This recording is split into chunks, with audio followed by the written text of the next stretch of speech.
하나님의 인격과 섭리 그리고 믿음, 이 세 단어는 함께 공존하는 거지. 어느 것 하나를 떼어놓고 얘기할 수 없다는 거죠.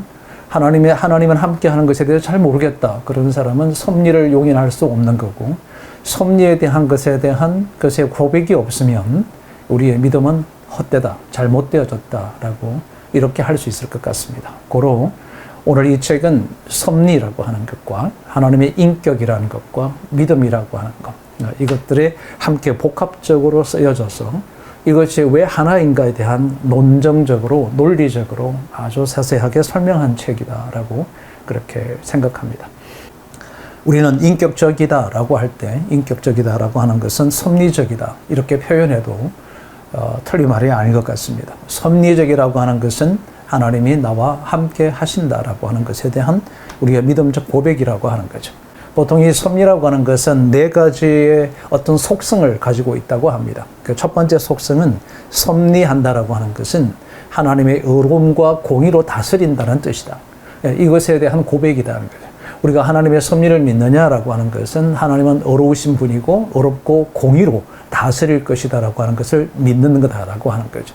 여전히 저와 여러분이 억울하기도 하고 고통스럽고 힘들고 말도 안 되는 어떤 것들의 요구가 아브라함에게 이삭을 바치라고 하는 우리가 이성적으로는 도무지 납득할 수가 없는 상황 속에 있을 때도 우리는 하나님의 섭리를 믿는다라고 한다면 흔들림 없이 그분의 섭리 아래 공의로 이끄신다라고 하는 것을 믿는 거라는 거죠. 그래서 그 믿음이라고 하는 것은 그냥 순간적인 충동에 의해서 고백되어지는 것이 아니라 논리적이며 이성적이며 그것을 뛰어넘는 초월적인 영성에서 근거한 것이 믿음이다.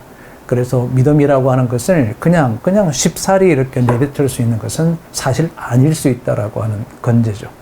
두 번째 속성이 있습니다. 두 번째 속성은 하나님의 섭리는 말씀으로 섭리하신다는 겁니다.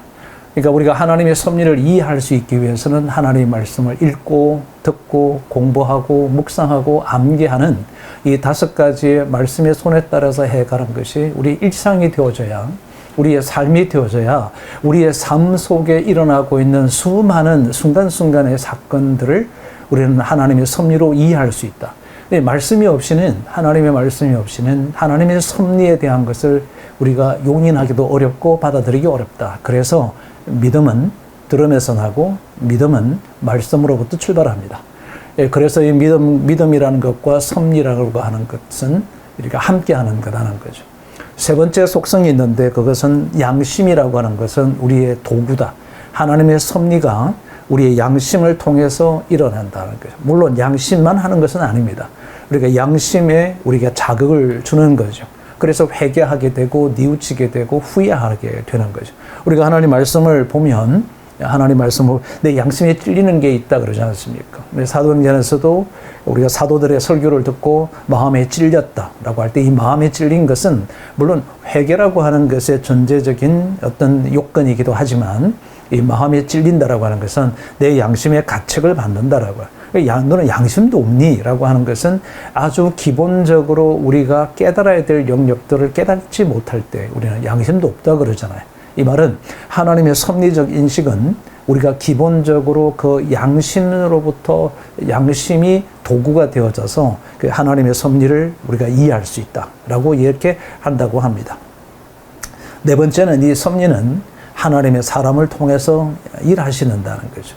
그러니까 우리가 이렇게 얘기합니다. 영적인 지도자에게는 반드시 하나의 요건이 하나 있는데 그 중에 하나가 섭리적인 만남이 있다는 겁니다.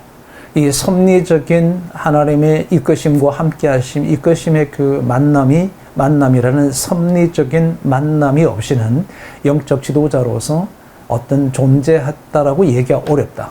어떤 누구든지 그 영적인 지도자에게는 반드시 그런 섭리적인 만남이 있다라고 클린턴 교수께서 얘기한 거죠. 이제 그런 맥락에서 보면 이 섭리라고 하는 것의 네 가지의 요소 중에 요소가 하나님은 의와 공의로 다스린다.